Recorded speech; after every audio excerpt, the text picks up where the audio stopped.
Well, over the weekend, the Texans invited several players back to NRG for their homecoming event.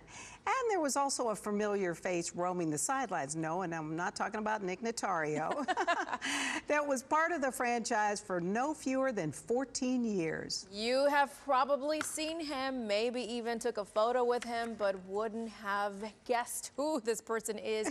And that is because his face was covered by a costume. That is about to change, Melanie. That's right. I wish I had my drum roll ready, but ABC 13's Nick Notario caught up with the original Texans mascot performer and discovered what it's like to introduce Toro to Houston sports fans.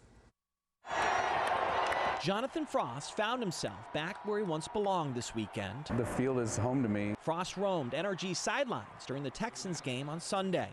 If you saw him, you may not have realized who he is. I've had people tell me when they find out what I did that I am in a picture on their mantle, which is the funniest thing because I don't know them that well. Frost joined the Texans in 2001. The response from the fans was just unreal. I mean, we didn't have any players, and they were just so excited. Until players arrived, Frost was the face of the franchise, even if you didn't know it. I was the mascot for the Texans for 14 years. Frost developed the character and gave him his daredevil mentality he still carries out today. To be honest, people always ask me, what do you miss the most from being Toro?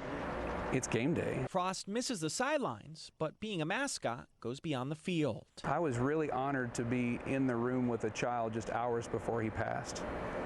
And it was a difficult appearance, but it was so humbling to know that's who he wanted there. Frost's other memorable moments came from his time with Bob McNair, an owner who brought professional football back to Houston and also made a big change to Toro. I remember him looking at the head and he said, "Jonathan, that doesn't look much like a bull, does it?"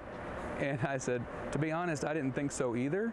And he said, "We need to do something about that." The hardest moment, though, was a decision to step aside as the Texans' original franchise face. I was going to do appearances on Saturdays for other people's kids, and by that point, I had kids of my own who were asking me to stay home and play with them. Frost left, but the mascot didn't go far.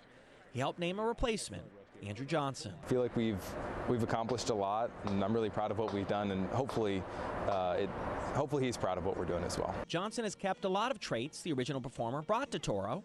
Johnson says while Frost played a character, his best attribute he strives to maintain is being a man with character. I owed a lot to Jonathan, not only for my career, but also for my family, too. I never would have met my wife if it wasn't for him. Frost left the Texans, but hasn't stopped working with kids.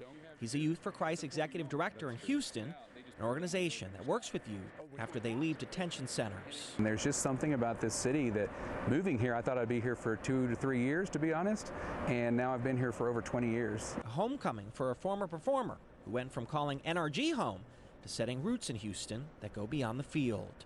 Nick Notario, ABC 13 Eyewitness News. Wow, what a wonderful guy, even outside of his uniform. Isn't that something? Well, you said you didn't really want to see his face. I didn't.